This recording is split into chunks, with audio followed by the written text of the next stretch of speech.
93.5, 1590 WAKR. Here we go. We're going to film school. Friday, my good friend Joe Fortunato taking time to join us on the show. And boy, we've got a nice one today. A nice family sit-down get-together with a lot of laughs. And Mr. Fortunato, I'll let you take it from there, my friend. Well, good morning, Ray. Good morning, everybody. And yeah, we had a family classic. In fact, we're celebrating the 65th anniversary of a beloved Disney classic, 101 Dalmatians, which was released in January of 1961.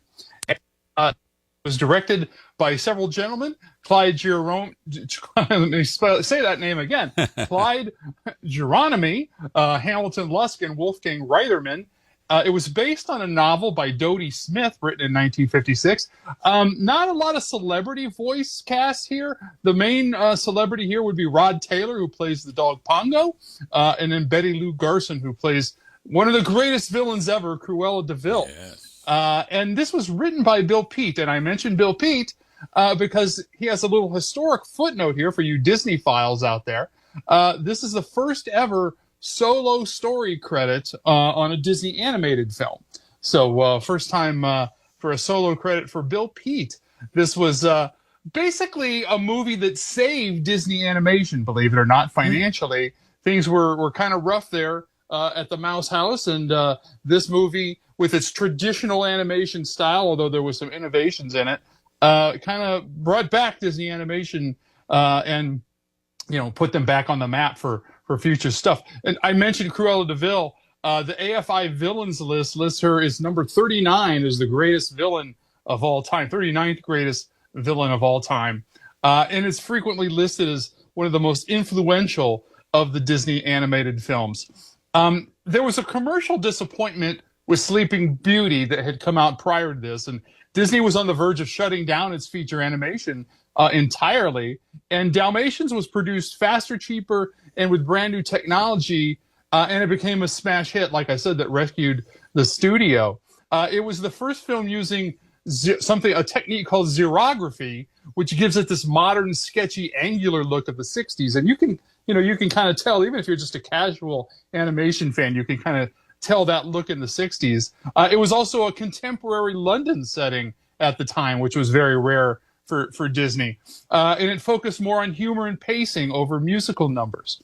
Writer Bill Peet adapted the story, and like I said, he was the first in history to do it by himself. Rod Taylor's background in radio helped him land the role of Pongo as well. Joe Fortunato with us, 101 Dalmatians.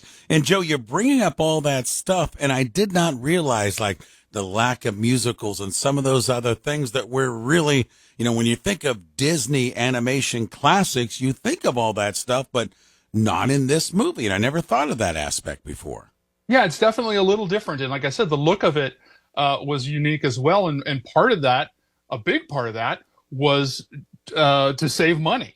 And just to give you sort of a for example, using this Xerox process that I didn't describe very well, this would transfer the animator's line drawings directly to cells.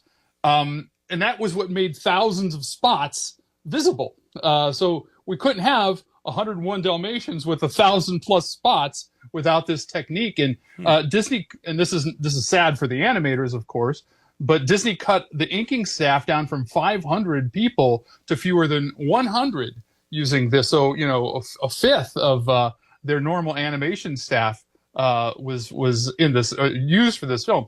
And yes, someone did actually count the spots that appear throughout the movie. It's over 6 million, 6,469,952 to be exact. But who's counting, right? And they even break it down by some of the main leading pups. The Dalmatians in the film actually aren't truly white either. They're actually a light gray, which was done to avoid overexposure, and they work better in snowy scenes, which there are some in the movie. So a lot of unique things, and again, it's a bit of a forgotten classic, I think, in the Disney canon. And I think it's a nice family film for people to check out. Yeah, no doubt about it. And I know my oldest daughter, Elizabeth, it was like for many years her favorite movie. We would watch it a couple of times a week. So, yeah, you're right. Families love 101 Dalmatians. You know, it's going to be a frigidly cold weekend. Not a bad weekend to pull it back out for sure. Joe, what else do you got? Anything over at the website for everyone?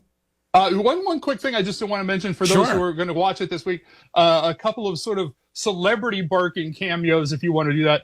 Clarence Nash, who is the voice of Donald Duck, provided all the dog barks, and there's a number of nods to Lady and the Tramp that appear throughout the film. So if you're going to check it out, go ahead and check that out. And the male puppies wear red collars, and the females wear blue collars, which is sort of a little bit interesting as well. Anyway.